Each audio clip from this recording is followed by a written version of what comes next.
ನಿನ್ನೆ prime minister ವಿರೋಧ ಪಕ್ಷಗಳೆಲ್ಲದೂ ಸೇರ್ಕೊಂಡು ನನ್ನನ್ನು ಸಮಾಧಿ ಮಾಡೋದಕ್ಕೆ ರೆಡಿ ಆಗ್ತಾ ಇದ್ದಾರೆ, ನೀವು ನನ್ನನ್ನು ಕಾಪಾಡಬೇಕು ಅಂತ ರಿಕ್ವೆಸ್ಟ್ ಮಾಡ್ತಾರೆ. ಯಾರನ್ನೂ ಸಮಾಧಿ ಮಾಡಕ್ಕೆ ಹೋಗಲ್ಲ ವಿರೋಧ ಪಕ್ಷ, ರಾಜಕೀಯವಾಗಿ ವಿರೋಧ ಮಾಡ್ತಾರೆ.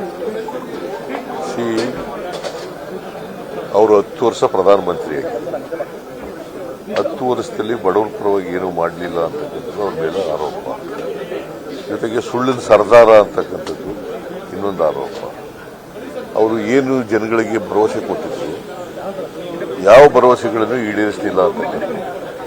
ರಾಜಕೀಯವಾಗಿ ಸೋಲಿಸಬೇಕು ಅವ್ರನ್ನ ಅನ್ನೋದು ಬಿಟ್ಟರೆ ಸಮಾಧಿ ಮಾಡಿಸಬೇಕು ಅಂತ ಅನ್ನೋದು ಆ ಥರದಲ್ಲಿ. ಅವರು ದೇಶದ ಪ್ರಧಾನಮಂತ್ರಿ, ರಾಜಕೀಯವಾಗಿ ಸೋಲಿಸಬೇಕು ಅನ್ನೋದು ವಿರೋಧ ಪಕ್ಷದವರು ಇದು ಇದ್ದೇ ಇರ್ತದೆ.